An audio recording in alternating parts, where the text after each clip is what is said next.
Mr. Curtis, would you please state your full name for the record? My name is Clinton Eugene Curtis. And where do you reside? Tallahassee, Florida.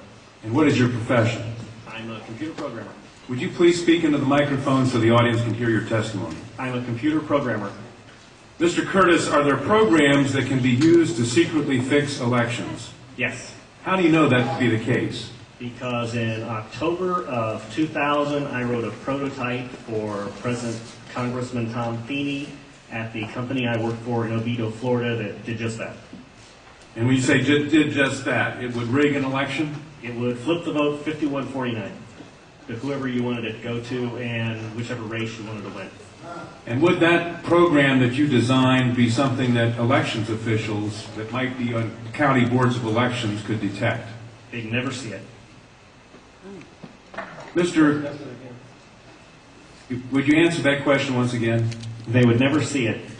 So how would such a program, a secret program that fixes the election, how could it be detected? You would have to view it either in the source code, or you'd have to have a receipt and then count the hard paper against the actual vote total. Other than that, you won't see it.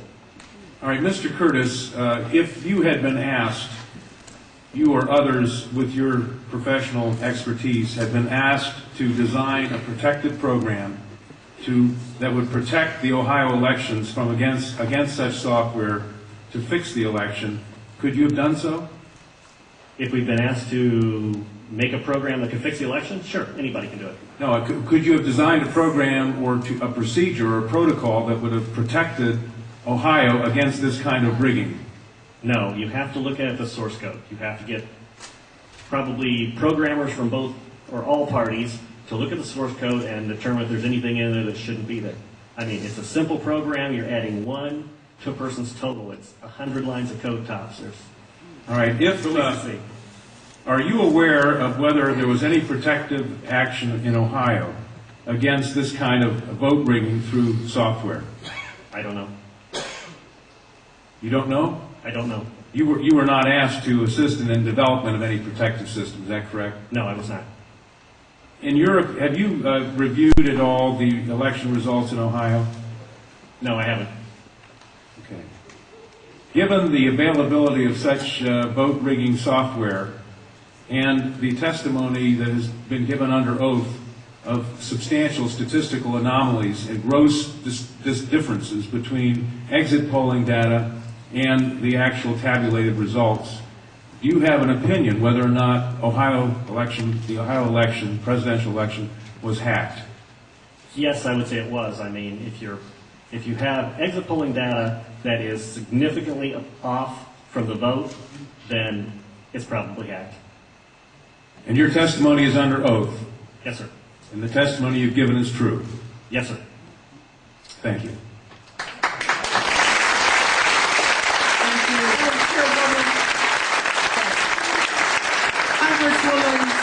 Councilwoman Waters and I have the same question. Come back to the podium. Who did you say you were asked to prepare?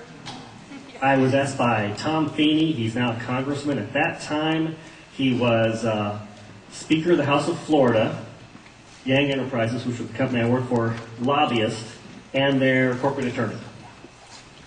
He wore a lot of hats.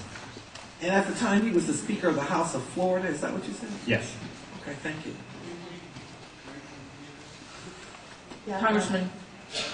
You say he was the lobbyist for the voting machine company at the same time he was Speaker of the House?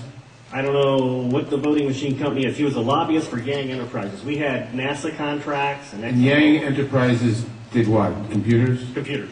Okay, and he was your lobbyist. Your He was company's the lobbyist. lobbyist for that company, yes. And he asked you to design a code to rig an election Yes. while he was Speaker of the Florida House. Yes. This was during or previous to the 2000 election? Yes. October into September. And did he ever express why he wanted a code to rig an election? No, I immediately assumed that they were trying to keep you guys from cheating them. So, so I wrote up the documentation on what you would look for in the source code, how you would make sure that you didn't get, taken advantage of, make sure that all voting machines had receipts, because that way you could back count the ones that looked a little funny. And I handed it By receipts, you mean a paper trail? Yes, paper trail. And I handed that in to Mrs. Yang and said, here's your report, here's your program. And she said, you don't understand, we need to hide the fraud in the source code. Hide the fraud, not reveal the fraud. Not reveal the fraud because it's needed to control the vote in South Florida, was what she said. That's what she said. That's To your knowledge, was this used? I have no idea. I was ready to leave, so I retired and left the company. Your testimony a moment ago, I think you said just before you left in answer to Congresswoman Tubbs Jones' question, would you just repeat what you said in terms of the exit polls? Oh, the exit polls should not be significantly different than the vote. And if they were, you would conclude what? I would conclude someone's playing with the vote. Not with the exit polls? That's possible too. Okay, I was going to ask why something is definitely skewed. something is skewed in one or the other about. Right. To select which one, you'd have to see where the problem is. Let me ask you one further question. Assuming for the moment that such software, that's what you call it, such software to rig a vote was used in one or more machines in Ohio or in Florida, could you today detect that if you looked at the source code? If you could get the machines and they have not been patched yet, I mean, once they get in and touch them, anything can happen. You can also set timers to that, but then you see the timers.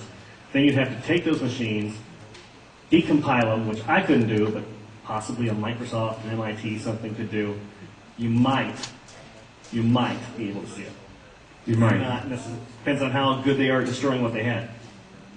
Destroying what they had by tampering with the machine afterwards or by programming a destroy instruction in the first place? Right, because since you didn't...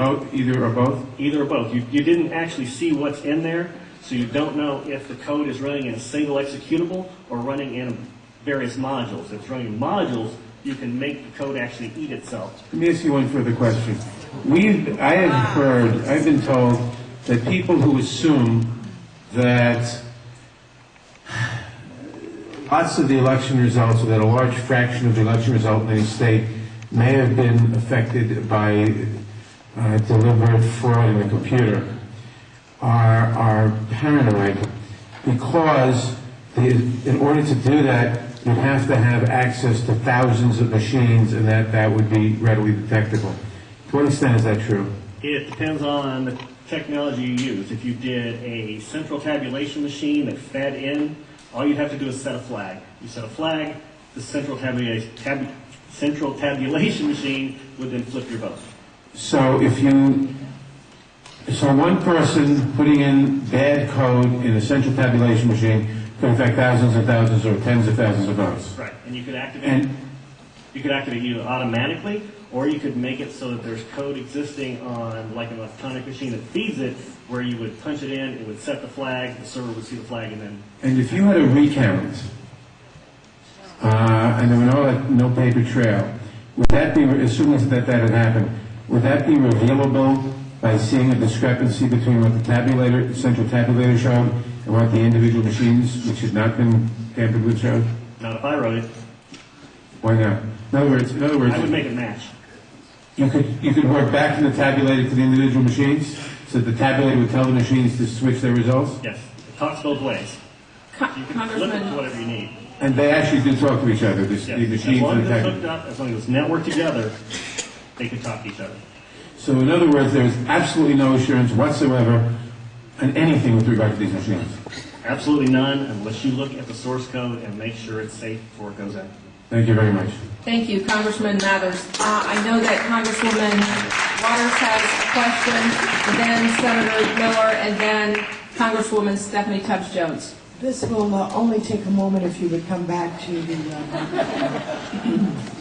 I'm new at this. As you know, there has been a lot of discussion about, I think it was Diebold Company, their relationship to the president and the administration, and supposedly comments about helping to ensure that the president was reelected.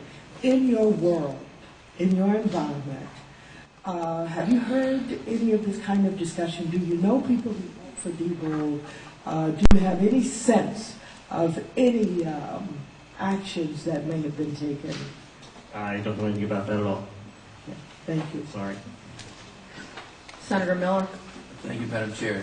Sir, I suspect people will attack you in terms of your credibility. Could you restate once again your credentials? I'm a programmer. I worked for NASA, worked for ExxonMobil, worked for Department of Transportation, and other elements of my story, because this company, well, let's get into it. Why not?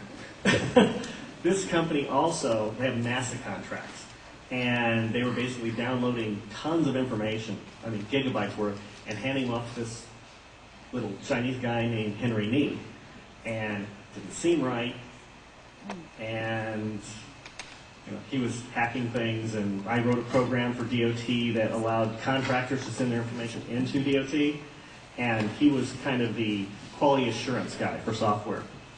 He put a wiretapping module in the program that went out to the contractors so that it actually sent everything they sent back to Yang.